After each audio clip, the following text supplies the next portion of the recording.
I mean, I like my day job. I like run an basically like a big event space in the middle of Northbridge. A very cool spot. Yeah. It's huge. It's actually like an ex-military base.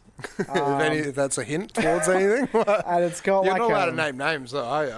Well, No. I don't know what I'm going to say in the rest of this podcast. So We'll figure it out. maybe at the end, figure it out. we'll do like a reveal. Yeah, we'll do a review. I'll take you actually there. No, I'm Yeah, we'll do like a mobile thing.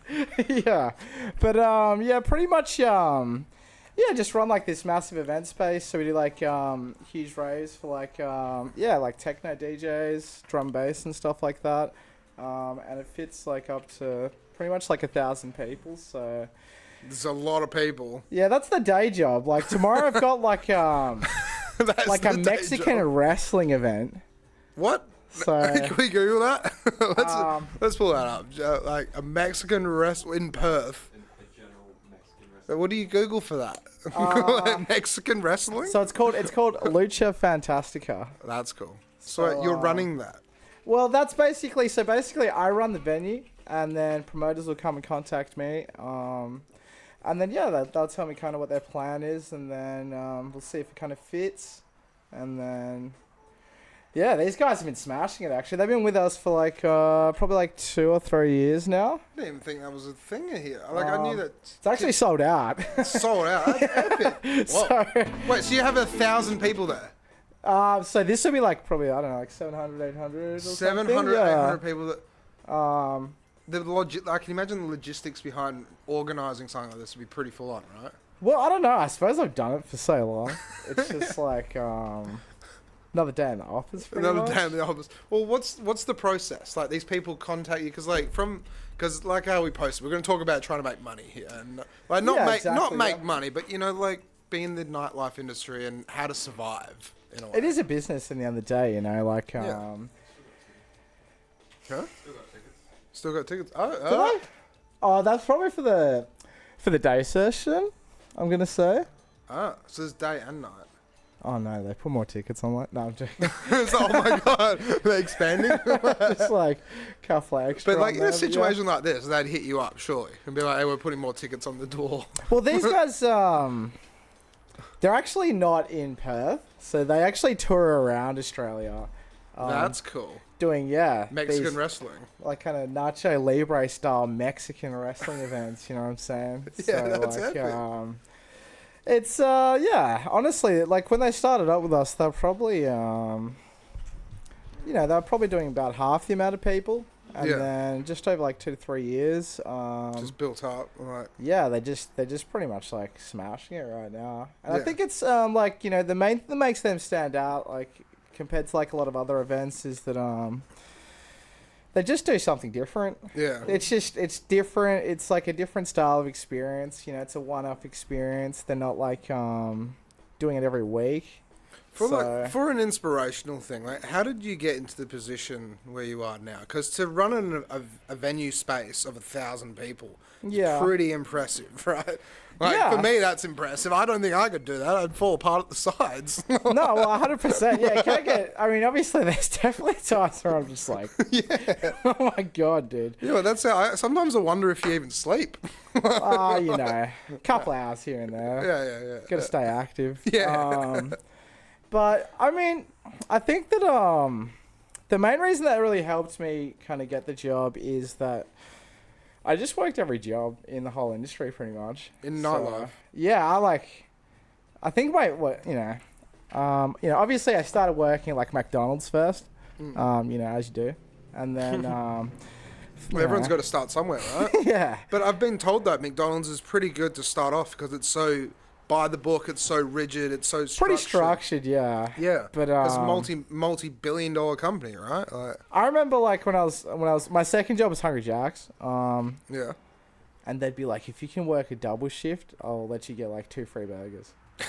You're like, what is this world? What is these double shifts? And then I'd just like stack up all these kind of favors, and then I'd be like, just get like the whole soccer team down, like on like a Sunday and shit. We would just like smash all these burgers. Hell yeah. But yeah, like, you got to make it worth it, I suppose. But like with the business side of things, like how did you Well, keep going. Sorry. Well, yeah, the key is like, I mean, like, I worked pretty much every job, waitering, bartending, barista, just like general, like kind of front of house and stuff like that. So, what was your favourite? Other than what you're doing really now? tough one. That's a good question. I'd say that being a barista is pretty fun, pretty intense. Is it? People think it's like, oh yeah, dude. It's just making coffee, right? But Yeah, coffee exactly. is an art. But I'm though. making like fucking like 120 coffees an hour. Like I'm just like this, like non-stop. 120 Yeah, okay. Yeah, It's like you have to have like pretty high level of ADHD to do that kind of job, because of how okay. fast and like how much stuff is happening. It's Take like, note, people. Yeah, that's a perfect job if you're Just make coffee. you're kind of like a bit like that, So I would say like I think that the main thing is like I would always just work really hard. I just work hard, work like extra hours and stuff like that. Take every extra, Hospitality is kind of tough, because like depending on where you are, like you get your work in kind of blocks, or it's like main peak days, and then Well, that's it, because you work Friday, Saturday, Sunday, and that's really maybe Wednesday, Thursday, but Monday, Tuesday are always off. But it's usually, yeah, depending on what kind of part of hospitality you're working in. But say like, when I used to work at Miss Maud's. what was that like? Just front of house or back house? I was in the front. Okay, all right. So I was like the head barista and actually in the city. Yeah. So it was fucking hectic. Yeah, at the main Miss Maud's place. It's just like you don't stop. Like across the road from where we Vos have is. 2 baristas at the same time working, actually. That's how intense it would be. Yeah, wow, okay. But I'd be the one that was on there pretty much All the time. round the clock, Yeah. And then I'd have to like set up the shop, so I'd be like, I don't know, like making all the cakes look young, and just doing all this kind of stuff. You know what I mean? Presentation is key, right? But Yeah, I even had to wear like the little outfit and everything. the Miss Maud's outfit. Like pastry chef looking hat and stuff. So. Sweet. As you sold sausage rolls and pies. Pretty much. Yeah. Hell yeah. So it was it's pretty fun. Yeah. I think the key is just like when I was working, I'm always looking for like the next challenge. Once I finish doing something, I have to find something that's like challenging me. Otherwise, I start going like crazy, dude. I just get like it's good actually though. insane. That's a good thing though, because in a way, it's like you keep yourself busy, you keep yourself occupied, and then when you do get a chance to sit down, you are just resting, recovering, playing music, doing whatever. But having a goal, having an idea of where you want to be, it's the right thing to do, right? Well, the thing is I had no idea what I want to do in my life. No, who does in a way? Like, I was some just people are like- like, I want to be a lawyer for the rest of my life, or an accountant. But like in hospitality, you can go anywhere almost. Well, like it's funny because people obviously look at it like there's no money doing this kind of stuff. But like in reality, there's pretty big shortage of like managers and stuff that are actually good at their jobs. I've been told as well there's a shortage of chefs and all. Yeah, chefs is even more like Yeah, like I think being a chef is so demanding. It's just like and it's a lot of work. People don't realize like literally. Ridiculous. Yeah, like it's a lot of work because you're making the food, but you're prepping to make the food. And then you're cleaning up the mess after the food as well. Yeah, exactly. Like a lot of those guys work like 10 hours and a day. Everything's always stressful and it's always their fault if like anything goes wrong. So it's like I've been in a pub and I've seen like 20 side plates fall and smash to the ground. And then I've seen the head chef turn around, punch the fridge. And then it's like, I was seeing that happen. I was like, and I kind of asked the bar staff, I was like, why is he so angry? He's like, well, budget. Like, it's all about the budget. It has to fit in with the budget. Now he has to buy another 15 more side plates, then also try and budget that into the food. Like, yeah, respect. I mean, damn, that's pretty tight. Yeah, he was an Irish dude though, so he's really about it. Yeah, short temper.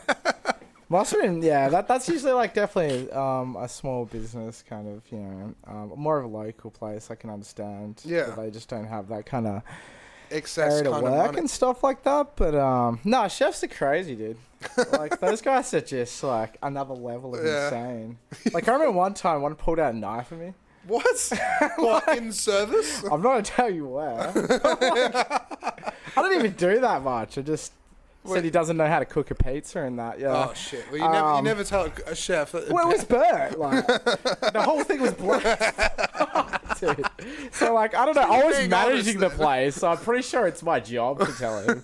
So you're in duty on shift. I didn't say it in a bad way. Yeah, He you just just took it like he was Yeah. not having it that day. Eh? He was not about it. What'd you do? He pulled a knife on you. Like, Well, he just said he pulled a knife out and he said, "Fuck you." I was like, you know, it wasn't like he was coming at me. No, or it was just something. like, all right, we'll leave you alone now. He was just kind of like, "Go away, Yeah. forever," you know. And I was like, whatever, dude. Yeah, you It's do. not you. worth it, like, That's you it. know. It's just a burnt pizza. I mean, he's supposed to be doing his job, but It's Fremantle, so you yeah, know, what do you yeah, expect? yeah, Like, it's free. I'm Shots kidding, fired. Fremantle's- This is a while ago, so but well, yeah. No, but yeah, it's so that's the thing, though. So you've worked all areas of hospitality, like including in the kitchen as well. yeah. I used to be like a kitchen hand kind of thing. Yeah, dish cleaner. It's ironic because I used to be like a butcher, like kind of like doing like yeah, just like making like kebabs and all this other kind of stuff. Like putting like it was like for like charcoal chicken, eh? No, okay, that's cool. Do you know like charcoal What? chicken was the best. Charcoal chicken. Yeah, it's like I just don't this think I've ever had hell. it. It was the greatest restaurant ever. Yeah, you used to be able to get this thing. It's called a Slimmers pack. Anyone who's from Northside should know what I'm talking about. In the Otherwise they're comments. imposters. Yeah, if you heard about it.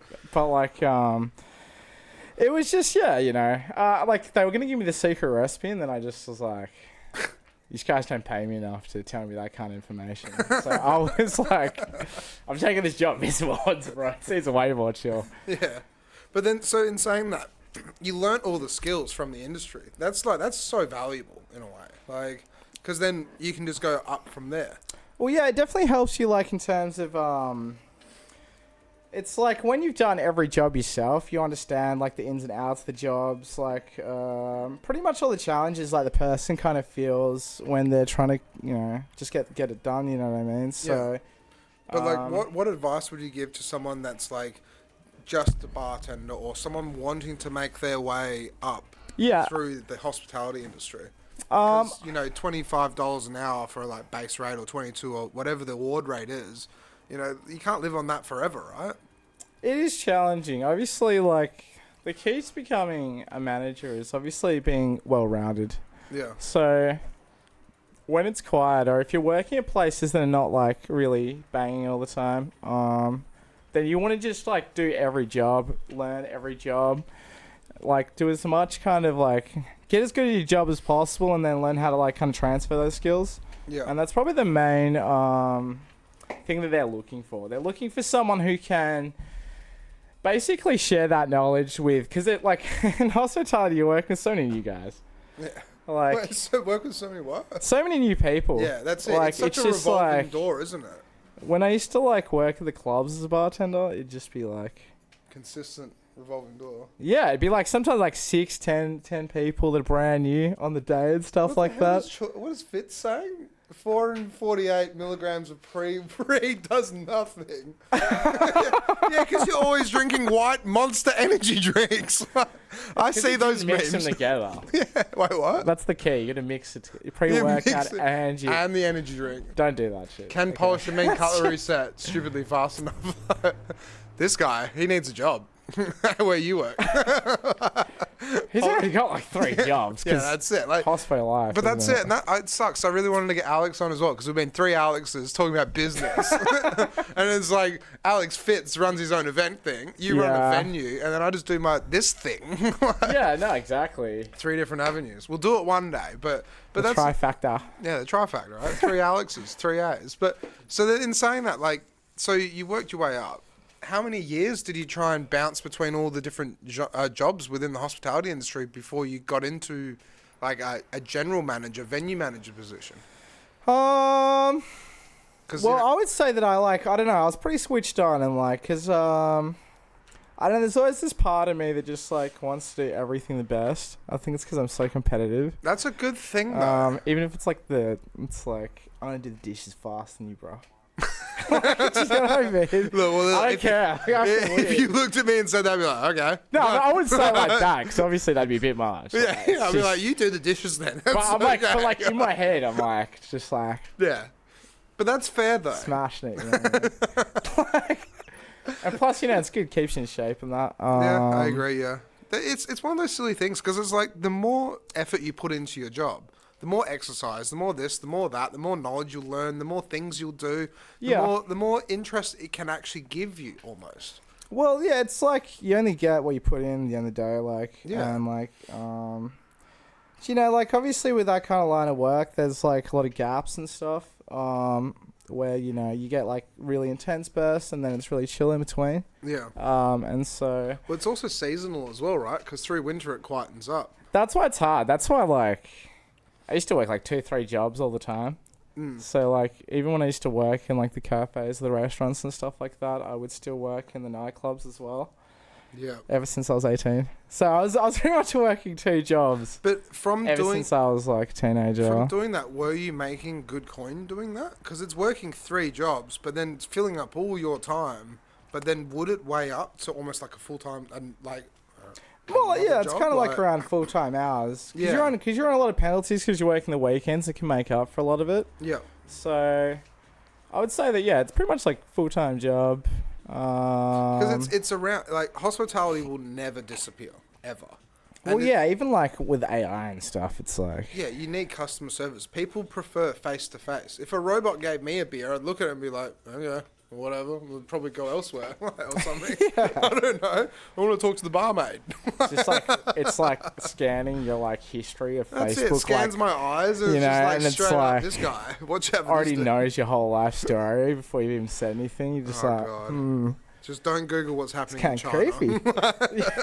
Just don't Google what's actually going on in China. Check out those robots. Though. Yeah, They're the very robots. interesting. Yeah. We'll look up the Kawasaki robot if you guys haven't done that. Is that the one that was like wigging out? Like, Oh no. That one was just like a. I've seen some crazy shit. There was a video of a robot trying to punch someone. yeah, I saw that one. Yeah. Yeah, but some people would debate that was AI. Some people would debate that wasn't AI because it's so tricky to figure out these days. But the actual Kawasaki robot, see if you can Google this. It's not on topic at all. But I mean, like, But it why can- would you like intentionally? If it was an AI, it's probably more concerning, isn't it? well, no. So the Wow. Kawasaki one's not an AI. It's just like a motorbike that can go up hills, mountains, down roads, like water, rivers, everything. It's just like an all-terrain thing. Yeah. Whoa. We'll decipher it with AI. I think. Yeah. Well. Yeah. There you go. That's it. There. Kawasaki New Coroleo. Corleo. Whatever the hell it is. We'll play in the background. I'll do like become like a test driver. But then, but yeah. Look at this thing. Look at that. What the fuck is that thing? No. So dog? you sit on it. Look at this.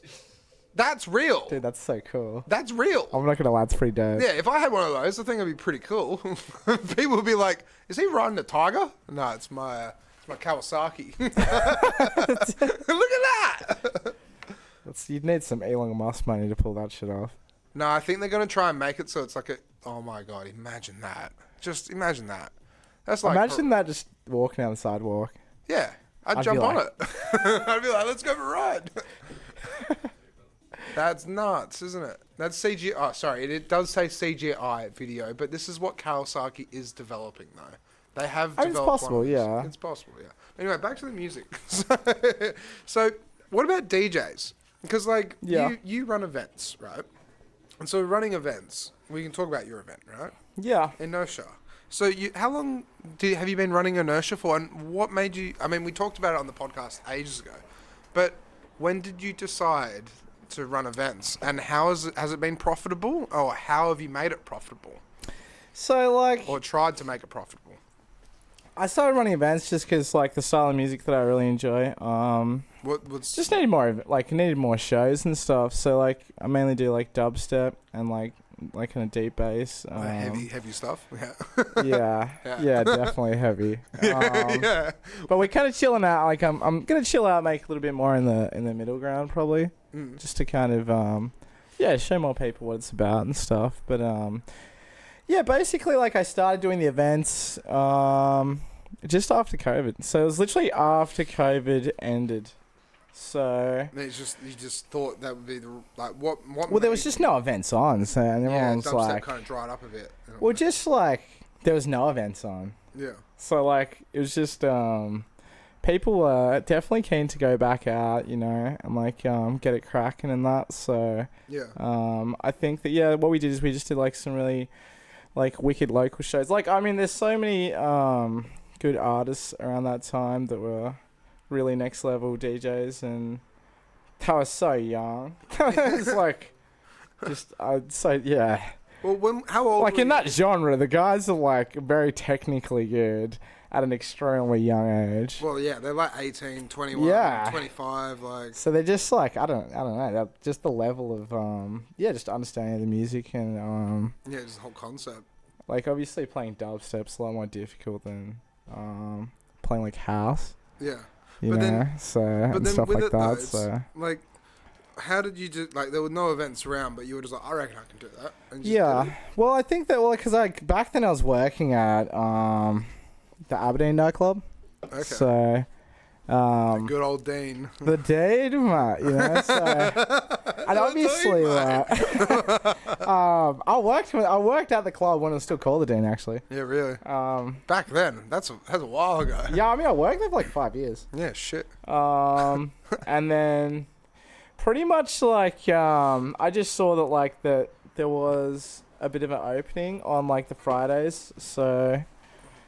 And I worked there, and I was kind of like, "Oh yeah, surely, mate," you know, just kind of annoyed him for a bit, and then I actually put together like a pretty solid like business plan and stuff. That was it's fairly simple, but just explained, pretty much like how many people I expect to come, for what reason, how many drinks I think they'll drink, kind of thing, just as like a kind of rough estimate from like what I've seen in that. Take note. Take note, people. Yeah, exactly. They're kind of like the fundamentals if you're like bringing in like a...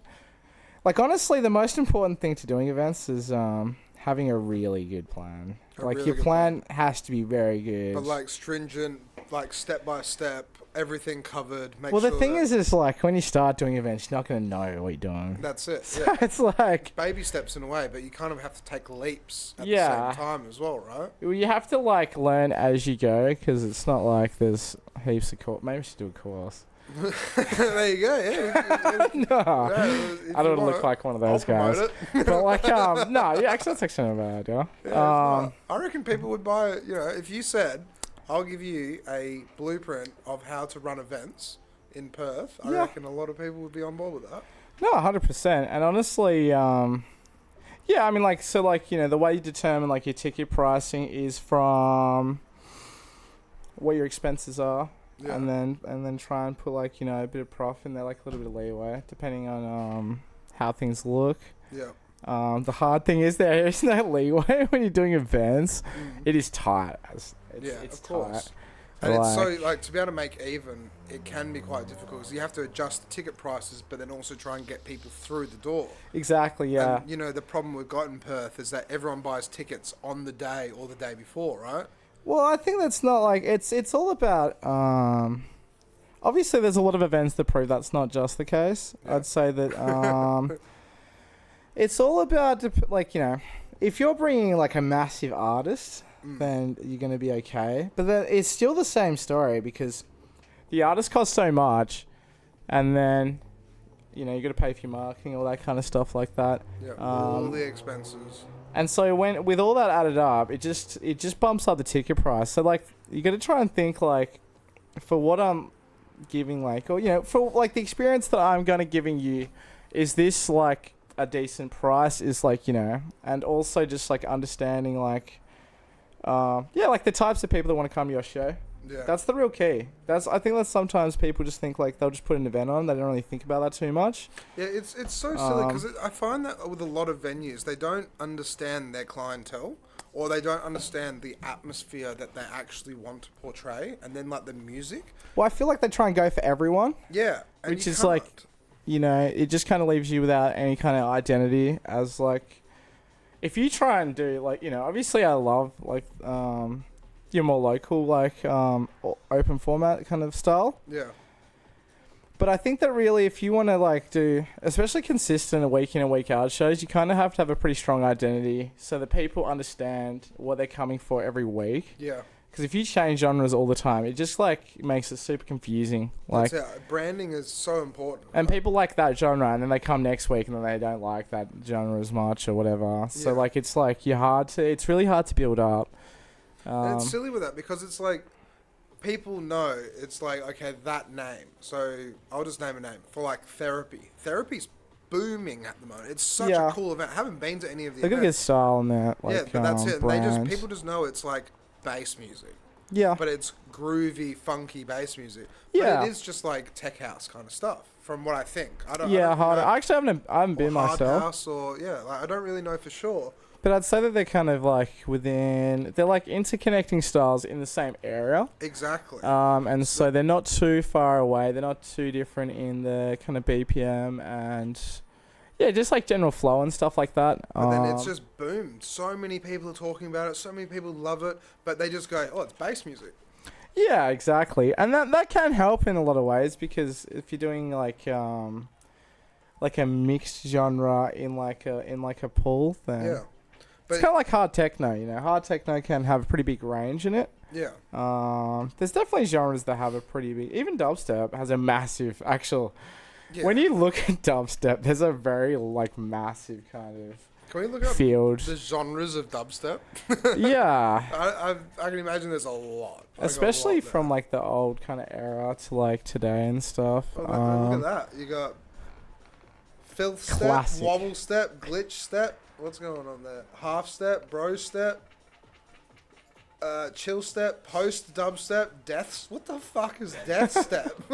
And what is that? Ganja step.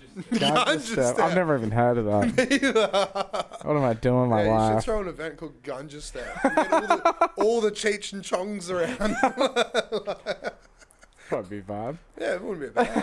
There's a lot of stoners here in Perth. I'd do it in Fremantle. Yeah, in Freo. It would sell out. Come down to Ganja step. Hippie vibes only. Yeah. It's just noise and yeah, man. Maybe do it in a park or something. Yeah, that's it. Yeah, wake all the neighbours up. A lot of fishing and that.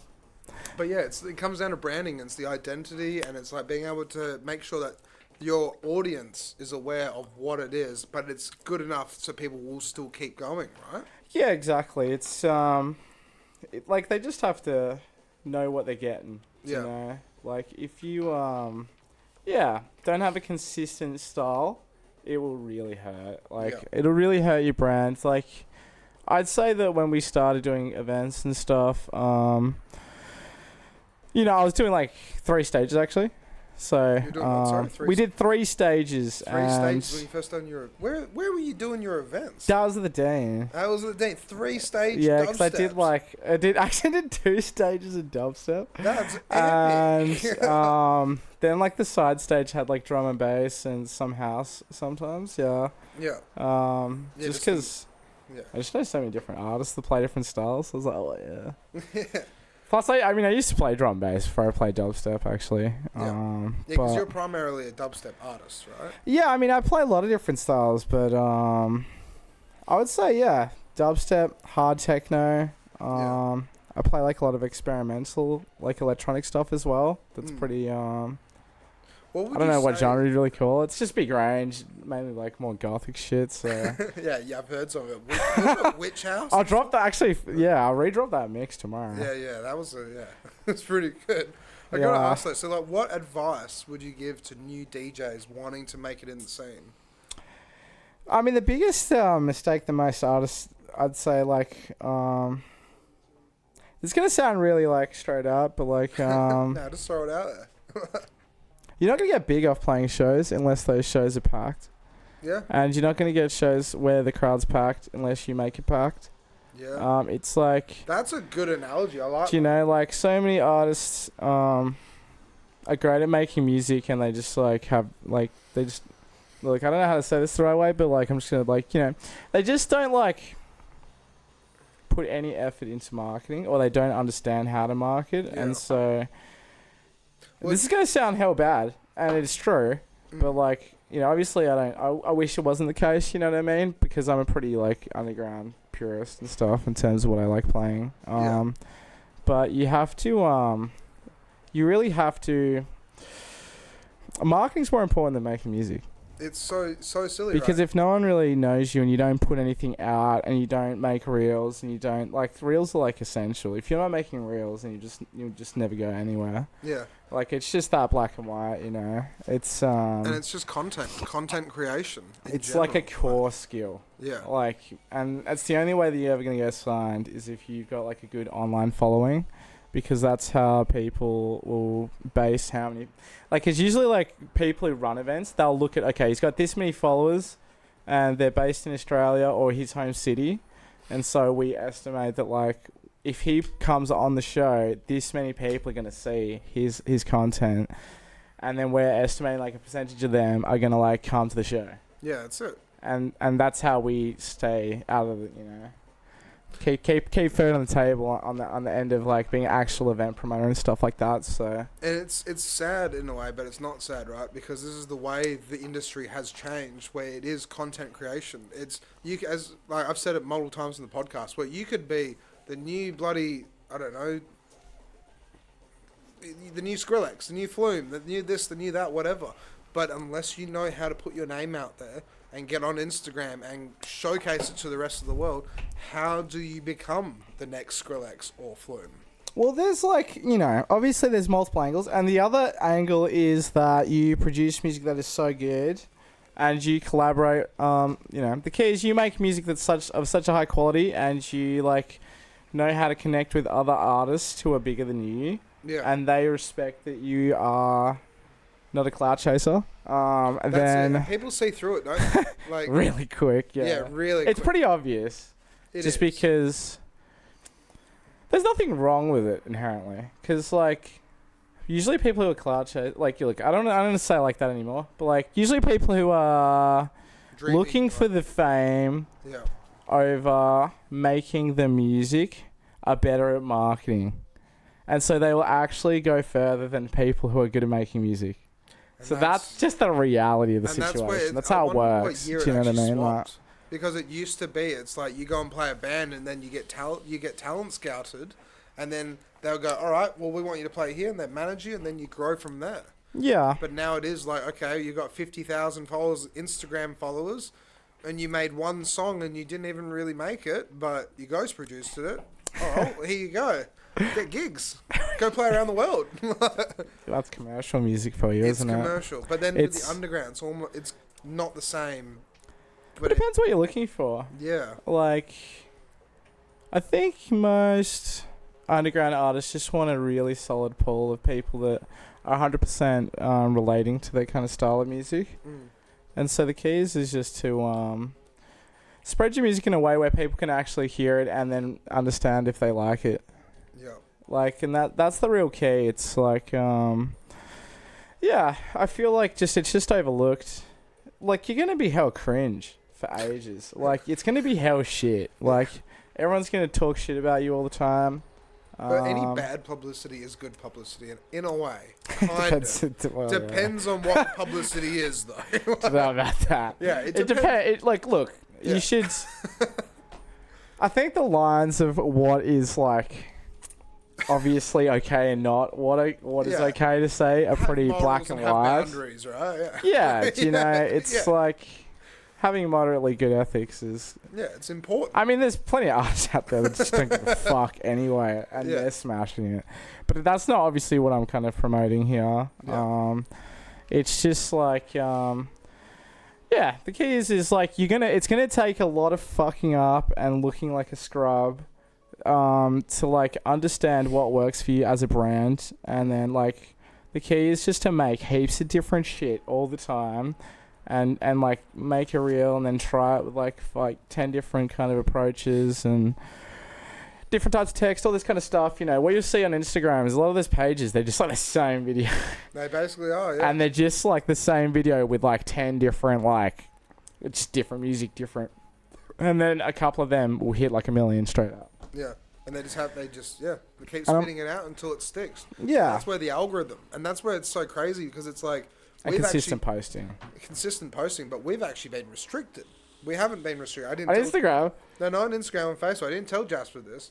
But it turns out, because there was an episode of the podcast they found, they muted a segment. This is from like a year ago. Because Facebook continuously goes through all of my crap. I don't know why, whatever. It actually went through one of the episodes, popped up and said, because we've muted this for copyright, and you've said, yeah, it's okay, this and that, we've restricted your reach. And that's where you have to play by the books. You have to be correct, technically. It said there was nudity. True. There was no nudity. Yeah, it said there was nudity. When the hell have we shown nudity on this shit? Yeah, okay. Like, ever? Never? Never. No, not on camera. But I think it pulled up, it was like Googling something. And I think it was like the beach. I think it was like pulled up a photo of the beach and girls in bikinis was like, bam, nudity. Like, AI. bloody AI crap. It's so shit. Yeah, But no, I've seen a lot of issues like with that kind of stuff. But then that's where if you get hindered with your reach, you got to keep going. You got to keep push through. Just make push another through. account. No, I'm not making another account. Like I get only it, for but a like- certain period of time. Then it'll be back and it'll be fine. No, yeah, you just gotta like appeal it and stuff like that. They're No, but a little bit difficult to contact, but you try calling Facebook, you don't get through. I mean, yeah, they call me. They call you. Yeah, but that's because I do heaps of marketing. Yeah, that's it.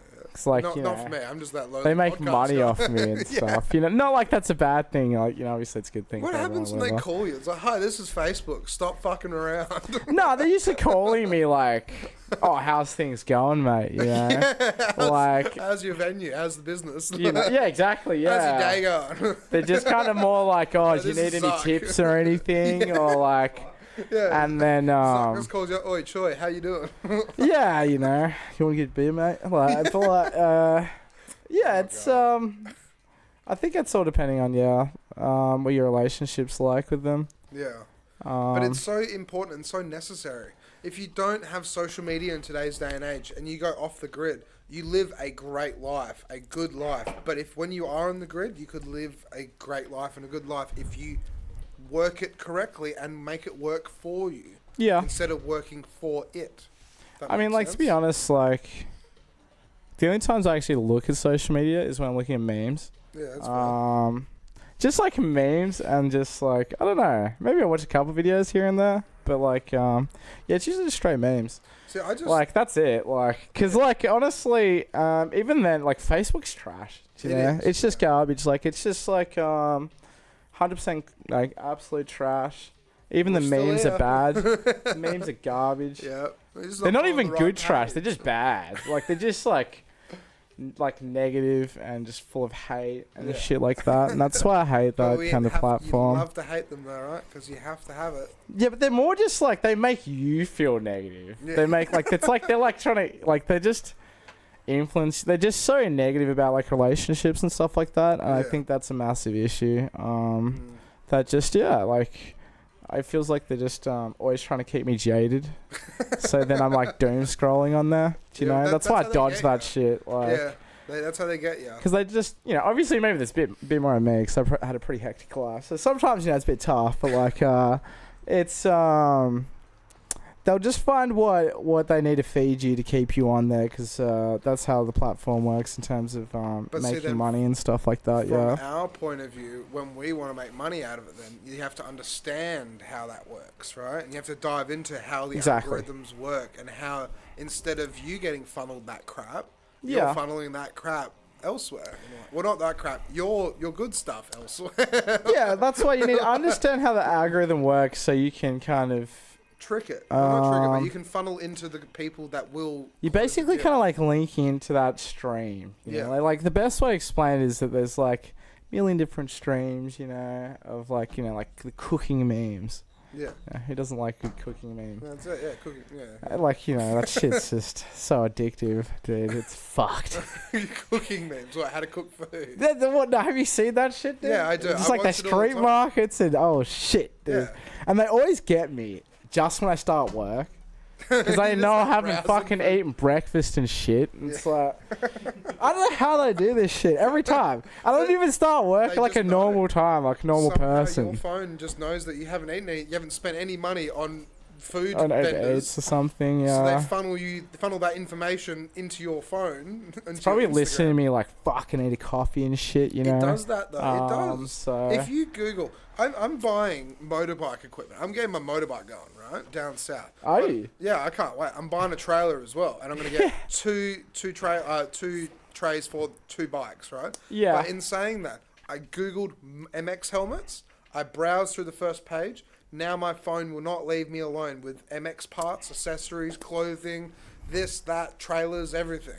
Yeah, But exactly. Yeah, I it's- know exactly how to program that. Yeah, that's it. Yeah. Like, cause Because you just look it up once, but it's a keyword.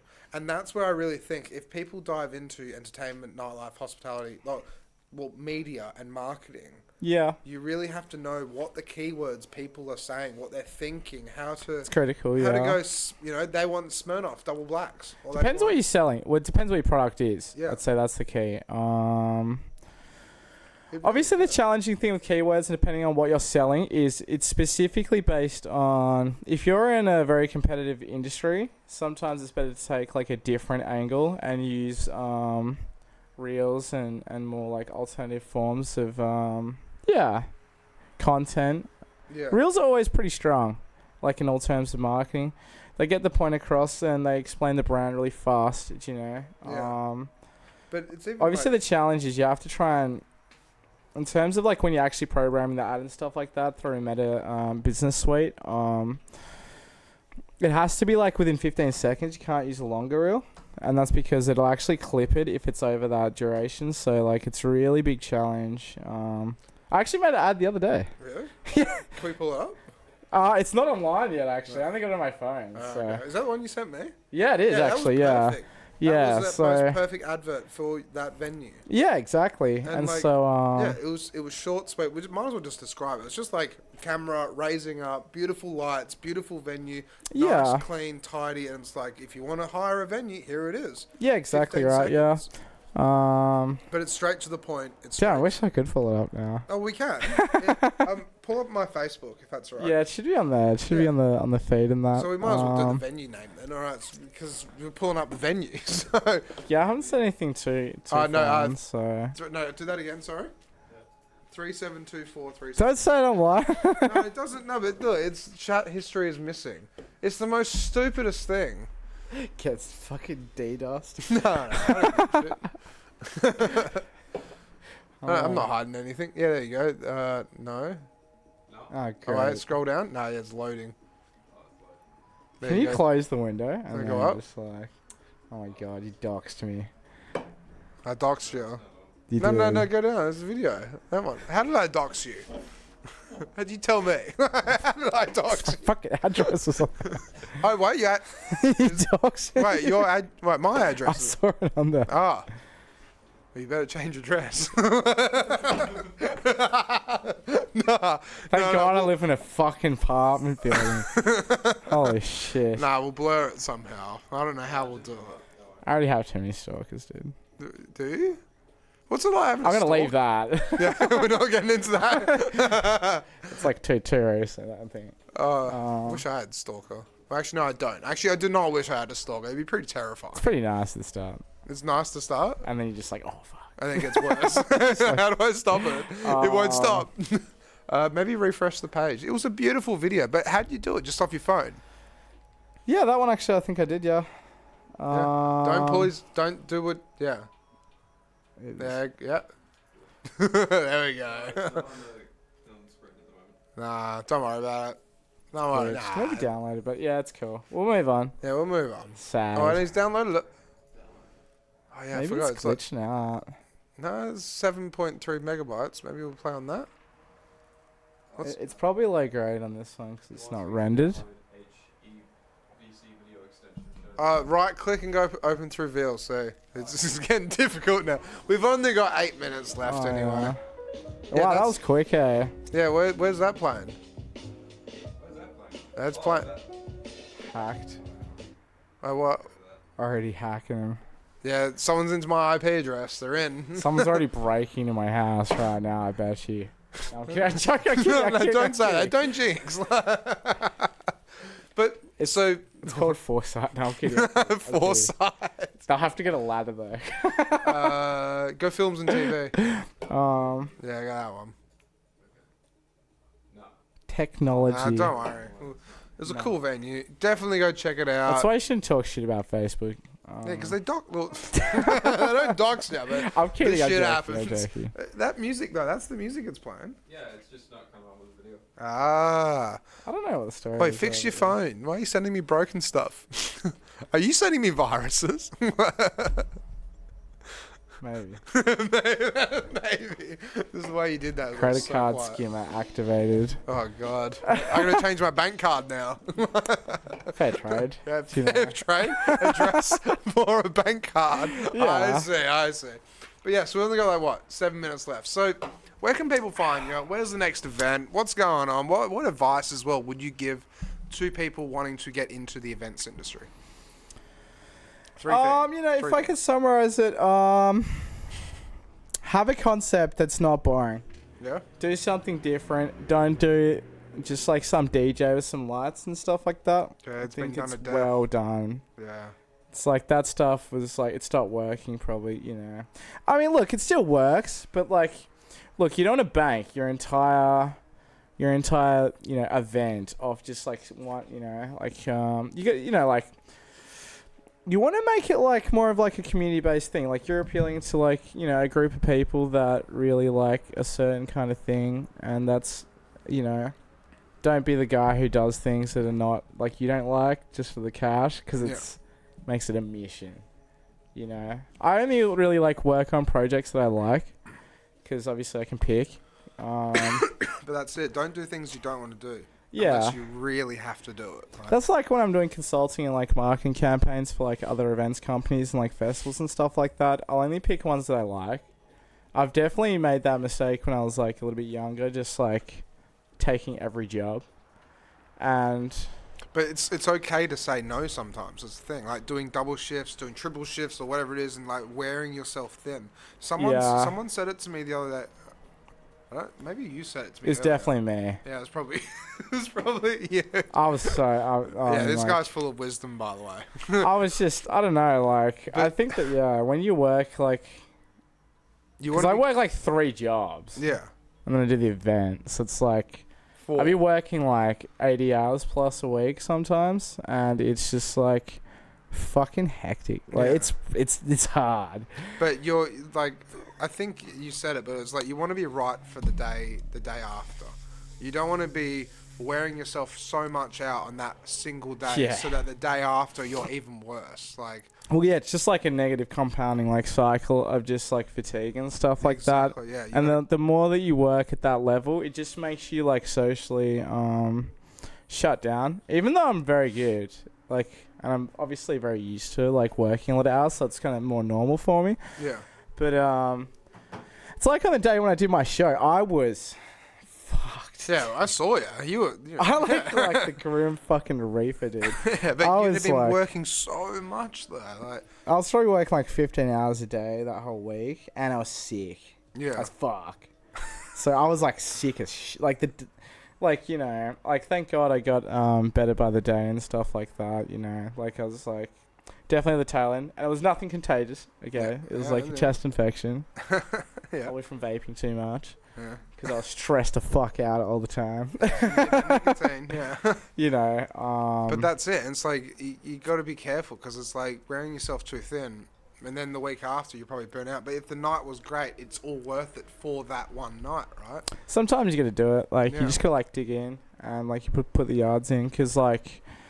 especially when you're like running your own event, it's just like depending on what the budget's like and the scale of things are like, you have to do like a lot of the work yourself, So like probably like the only things that I didn't do for that event are like actually the raw, like the straight out graphics and videos. But even then, like I still like directed the videos and we looked at them and I made like kind of alterations in terms of like the feel of like the like the videos and stuff like that and the overall rollout, but it's just a lot. I did everything, yeah. There's not one thing I didn't like, there's like promotional team, I did all the marketing, all the planning, in terms of, so like, it's a good challenge, but I think that really tough, yeah. It's really tough to get to the point where you can hire people because you need to be getting like, you know, probably around 400 to start hiring people. That's it, yeah. Or they have to be volunteers, which It makes it more difficult, yeah. I always pay. It's the right thing to do. They put more effort in if they get paid. Yeah, exactly. It's like, yeah, you know, it's people love it, but then like if you're not rewarding them for their work, and if it's like it's not sustainable for people to work without getting paid because they can't afford to eat, and then they're sacrificing making money, and then they're not getting paid. So it's like they're basically losing money and then not making, like, you know, just straight out on their end. So they're just like, what you see is people just like lose the drive. And the thing is when you do these events, it is like, sometimes you gotta fucking be awake until 6 a.m. and get the shit going to make it work. Like, you just will not, otherwise everything will be fucked, you know? Like, that's it. And it's like, I don't give a fuck if I have to stay awake for like 3 days and shit. Well, it's your baby. You work towards making your baby shine like gold for the event, for the thing. Yeah, it's like what they say, like, you're only as good as your last show, aren't you? Like, in the end of the day. Do you know? That's the reality of the situation. Like, same place kind of artists and stuff. So, yeah, it's critical to make sure that, like, you always turn up no matter how sick you are, and you, like, kind of perform in those kind of, like, and you can still be sociable. And it's like when I went and saw, like, I went to, like, Teletech, which is like a hard techno event. And I was watching my favourite artist, Phantasm, play. So, it's the greatest day ever. But, like, I could see, obviously, he was fucking exhausted, you know, because, like, not during the show. Like, during the show, he was sick. All right. It's the sickest show. I could tell after he finished, he was, like, he was fucking tired. And he was still out there taking photos and shit with, me and stuff, and then and I respect it, you know, and like, you know, if I was ever in that position, then I don't give a fuck. I would still be out there, probably have a bit of a muzz afterwards or some shit, you know what I mean? So, but it's just like the spirit, isn't it? Like, you just got to listen to your body though. At some point, I reckon it's like you got to work. Get it. Like if you just gotta make sure you eat. Yeah, and make sure you drink. Eating's the most important thing. Yeah. If you eat, then you can sleep heaps less.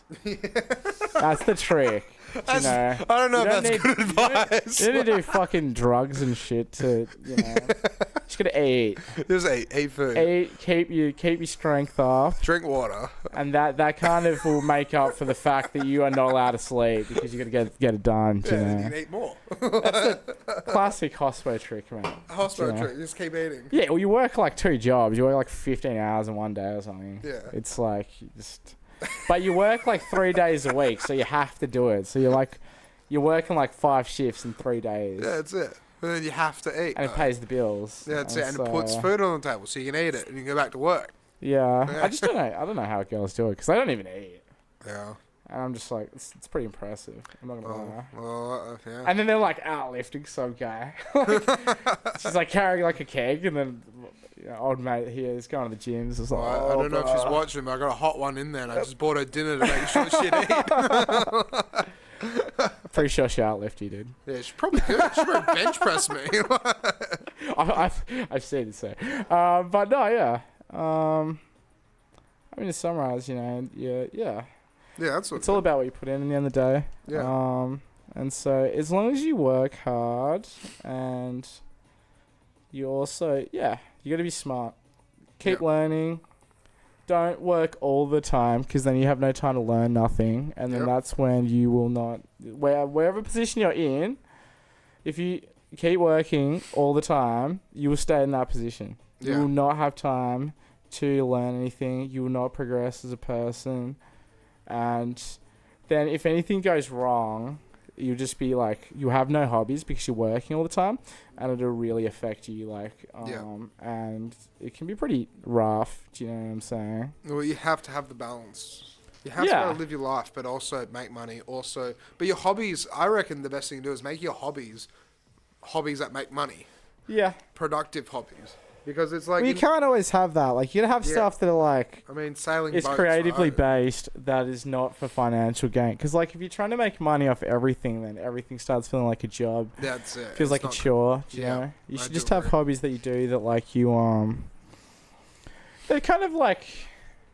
It's like the main thing that I say to a lot of young business owners is that you have to understand how to decompress and have decompression sessions, because just like there's always shit that's not going to be going your way, and in the world of business you got to be super careful because people are trying to like take advantage of you all the time. It's so silly, and so you got to be sharp. That's another thing that a lot of people need to realize, though, is that as soon as you start something that is a business, or you walk outside your door into the business world, people will step on you to try and get better. To, you know, they want to drive the Mercedes or the Ferrari or the BMW or whatever. Yeah. So they will go. It's shit because a lot of people will do the right thing, but you have to be careful because a lot of people go, if I do this, it might screw him over, but at least I'll make more money. Like, and it might work out better in my favour. Well, people just get desperate, don't they? Like, everyone fucking makes mistakes. That's why you should make them all as young as possible. Yeah, I like that. I do agree with that. Get them out the way. Then you'll understand what you did, why you fucked up. You'll have plenty of time to make more money. Yeah. And like shit, you know. You don't want to be like. True. You'll be back on top, you know. She breaks your heart. You're all good, you know. Like but there's another time. There's more time to get another girlfriend and stuff like that, or a partner and stuff in general. And so it's like you know, you have to get it out of your system early. Otherwise, if you're taking all these risks later on when you're more established, then there's two ways it goes. You'll either not want to take the risk because there's too much at stake and it'll affect your ego too much because you think you know you've got it all established, you know, and so as soon as you make a mistake, then it will affect your confidence in yourself dramatically, in which you don't trust your own instinct, which is a major major issue. With people that, you know, haven't, it's going to sound weird, but people that haven't partied, you know, like, and met, like, you know, the like, a little bit less social, you know, sometimes you're just going to make those kind of mistakes and say dumb shit, and then, yeah, no, I agree, like, you have to, unless you do, how do you learn? If you do not, you don't learn anything. Yeah. No, I definitely agree with that. But yeah, I mean... Well, we're running out of time, though. So, I mean... It's pretty quick, yeah. Yeah, we've done an hour and 5 minutes, so... But like, that's where I'm trying to shorten these things down to an hour, because people don't usually watch after an hour and a half. I want them to, but people get bored and want to keep doom scrolling, right? Isn't that right, Jasper? Yeah, that's right. Yeah, that's right. Yeah, make the clips. Right. Yeah. A lot of people just doom scroll. Like, Yeah, you know. But I feel that, yeah. Thank you so much for coming on, Choi. And we'll do this again with Alex Fitz. We'll get the 3 A's. It'll be so funny. We should get hell pissed. Yeah, I mean, honestly, I've known Alex for probably like 10 years or something. Maybe less than that, but a long time. So, always good laugh. Yeah, well, he's a good dude. And like, for what he does with memories, I don't know if a lot of people know about this. Can we pull it up, if that's all right? I just want to do free promo for him, because... Memories is incredible for what it is. I think so. Memories Club? Yes. Yeah. Yeah, scroll down and pull up one of the videos. You can't play the audio, I don't think, because it might get zapped. You have to click on the bit that goes into the page. Yeah, click that one. Yeah, click that one. Yeah, so a lot of... for what people don't realise is that Alex Choi, he runs this event called... Fitz. Yeah, Alex Fitz. Too many Alexes. I'm Alex too. Just to confuse everyone. Yeah, that's it. We're all Alex here. But basically, he runs an event at Be Merry where he tries to get all the new DJs. If you're a bedroom DJ and you want to play somewhere and get your foot in the door, go to Memories on a Wednesday night, because Alex Fitz will help you out, give you advice, do this, do that, do whatever. But if you're a cool person, he'll give you a gig and you get to play in a bar to get your first foot in the door. Yeah, I mean... Why not? The key to playing shows is being there. Yeah. If you're not at the show, it's...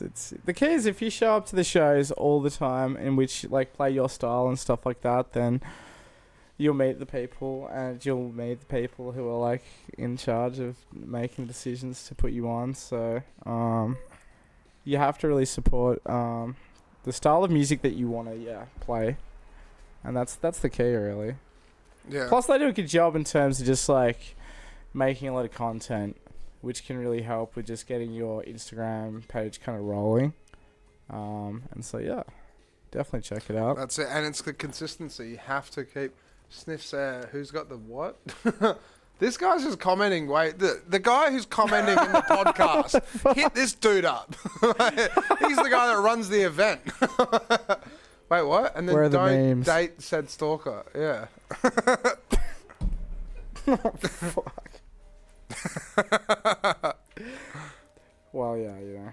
Gotta start somewhere. Yeah. Oh, this has been fucking good. I'm so happy I got you on. Yeah. I'm so happy I got you on. All right, before we wrap things up, because I might as well just do this right at the end. So, fuck the council.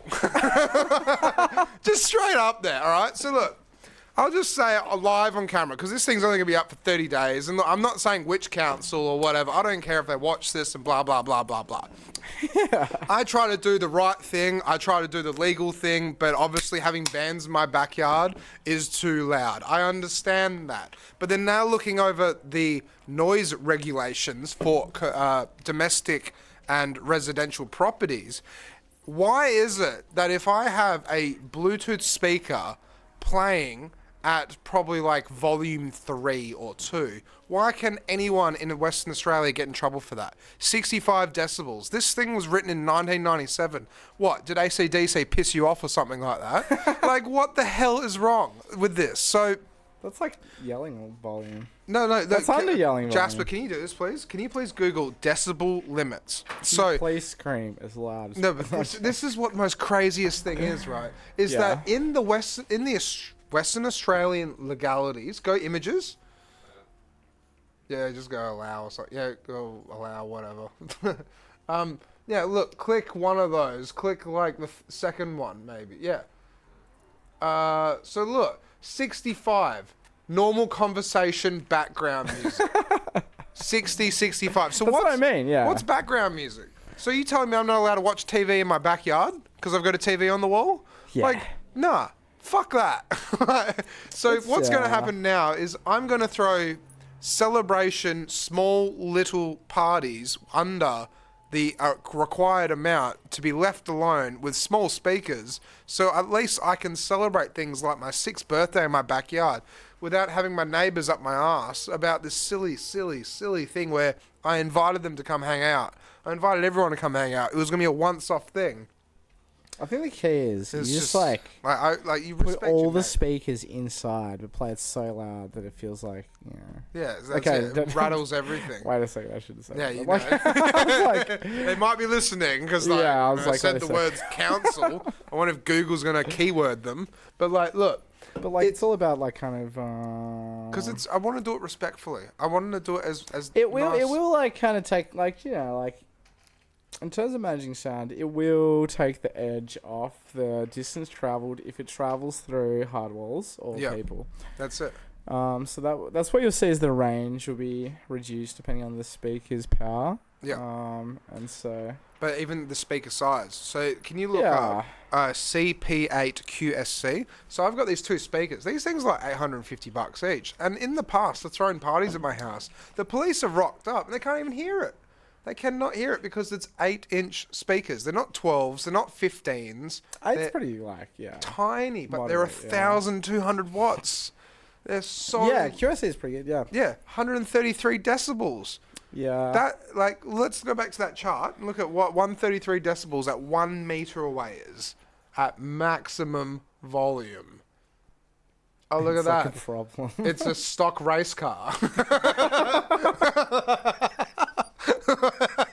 Nice. So I've got 2 stock race cars in the size of 8-inch speakers, right?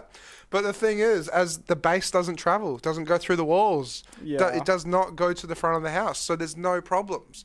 But it's because I did the right thing and said, hey, I want to celebrate. We're having 4 bands in the backyard, Temu prizes, all this, all that. There is a grand prize. It's still all happening. I spent $350 on Temu shit. so I have to give it out somehow. I have this sign that says beware of Bob. So I don't even know. It's like, look, it just says beware of Bob. And then I got another one that says beware of Steve. So you could win that at the party. Like, that's it, right? Just have to go to the park instead. No, so there's rumours going around because my uncle owns the Cardinia Tavern. And I might be taking it there to do band night, a big band night there. But I can tell you right now, we're still celebrating the 6th birthday in my backyard, just without live music. Yeah, just be live music. Fuck it. You know what? I'll get a clarinet player in the backyard and get her to play her lungs out. Piss off the neighbourhood, right? Opera singer. Saxophone player. No, saxophone player with a microphone right next to the hole. Like, I just have to say, like, it's astounding because this is the part that annoys me the most, right?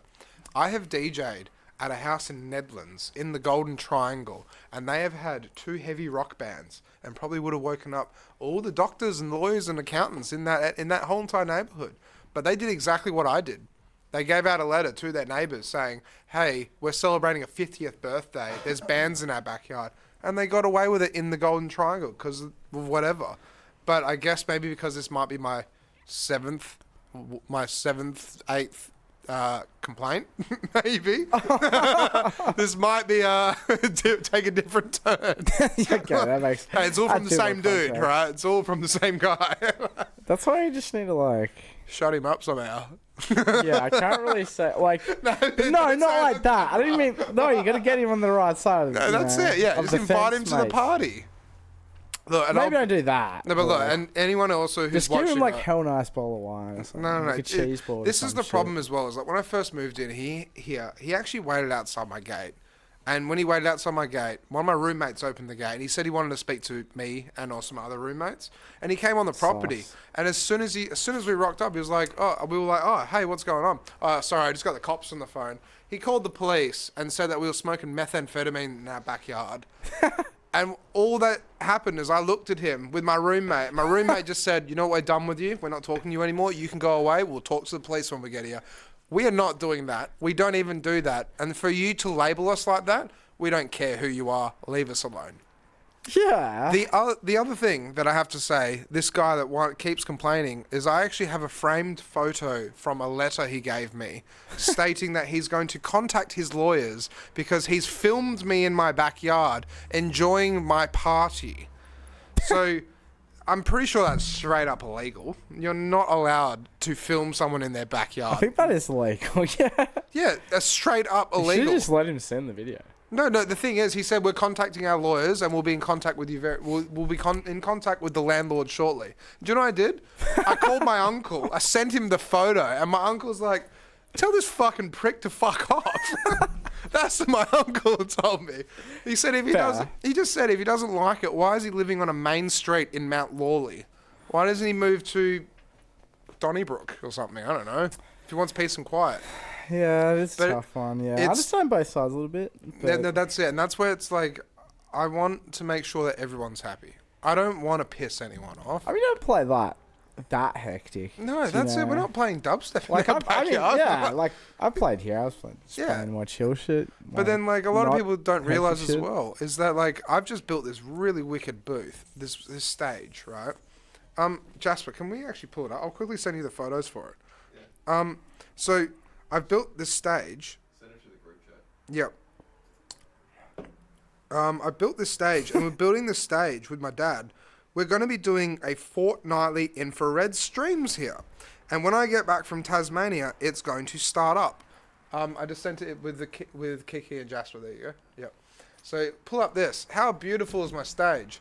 So with this, it's fully waterproof. It's this, it's that, the whole lot. But we'll be doing fortnightly infrared live streams in my backyard. Live streaming all the different DJs that come through this podcast. Yeah. And basically saying, you know what, on a Sunday, come hang out. If there's 15 of you, there's 20 of you, let's just chill. Let's just hang out, have a beer or two, and just have fun, talk about music, enjoy ourselves. No drama, no politics, no crap. We just want to have a good time and make friends and make... I'm not make memories like Alex Fitz, right? I'm not calling it that though. Don't worry, it's Infra-Red streams. That memories is his thing, right? But Yeah. it's the opportunity to be able to do something with this podcast now. Yeah, I dropped that one that I did. Wait, what? I re-dropped that other one. Yeah, that one that you did. Yeah, well, we did. I was pretty ages ago. happy with that. It worked I out was really like, well. Yeah. So it's just so silly because if the council's getting up my ass about this, they can't tell me I can't have 10 people, 15 people in my backyard and just play some chill music. Yeah, exactly. That'd be pretty sure that's un-Australian. You know what? I'd write them a letter and be like, that is un-Australian. Straight up. Just take it to the government. Take it straight to Albo. Yeah. Send Albo an email. Wait, the city of blank is giving me shit. Can we sort that out? It's like his cousin. Yeah, Albo's like, yeah, calling you up. Yeah, I It's know. like- He's all right. But yes, that's all happening. So everyone, stay tuned. Big things are coming, right? You know, it's just that's like what everyone says. Big things coming. But Yeah. big things coming for this dude. Big things coming for this thing Yeah. and everything 100%. else. But 100%. yeah, it's gonna be epic. Yeah. Yeah, it'll be good. We're gonna have quite a few beers in the backyard, listen to some pretty good tunes, and doing our thing. Just no bands in my backyard anymore, even though I've already done it before. But it's just so silly because I try to do the right thing. Just do them inside the house. Yeah, that's it. We put bands in the house. Yeah, Just having a rehearsal. Rehearse, This yeah. is my job. No, I'm thinking maybe garage. We might be able to do garage. Possibly. Not about that. No, well, we're going to renovate this garage. So the other thing as well is we're moving on to season 4 of the podcast soon. And we're moving on to season 4. I'm actually renovating all of this. And we're doing a different change up, switching it up, doing this, doing that, blah, blah, blah, blah. But we might be doing maybe that. As long as you like soundproof that whole Yeah. Throw some mattresses against the garage door. It'll be right. I'm telling you. I reckon if we go near like Salvo's or something, you find some pretty good mattresses. Yeah, that's what I do for my apartment. They're all soiled. Like, put like Wait, you bunch put- of mattresses like at one stage. Yeah. Well, like soiled mattresses. soil. You don't have to fucking say it like that. Jesus Christ. But where'd you I find put a them? cover on them. Yeah, they cleaned them, though? weren't mine. I probably did. So Yeah, no, yeah. I'm joking. But No, like, yeah, it's all happening. I'm kidding. Thank you everyone for watching. We're Always gonna fun. wrap this thing up. We'll just keep talking and like doing the whole lot. But cheers, Choi, No, I'm always keen to come down. So Yeah. it's always good fun. So and cheers, Jasper. Thank you. yeah. All right, Hell fucking yeah, dude. we'll see you guys next week. And let's have a look. Who have we got next week? We have. What's my phone doing? Mystery guest. Josh Betts. Yeah, Josh Betts is coming on. Oh yeah. Yeah. Yeah, keen sus. Yeah, he's a DJ, I think. Yeah, you can sus it. He's a cool guy. Actually, no, I think I met him at your event. I don't know, sure. Yeah, I think I met him with Sav, actually. Oh, true. Oh, Yeah. shit, yeah. Yeah, I think I met him with Sav. But yeah, if he's watching, dude, you're coming on next week. I hope you're ready for this shit show. Definitely a good guy if you came to my show. Yeah. Yeah, it's like certified. Yeah, that's it. Yeah, he came to your show. He paid the money. Good dude. All right, let's wrap it up. We'll Hell see you guys fucking next yeah. week. Have fun. Be safe. Do your thing. Don't get into trouble. And always look after your family and stuff. I don't know where... Yeah. Cheers. Hell yeah. Bye.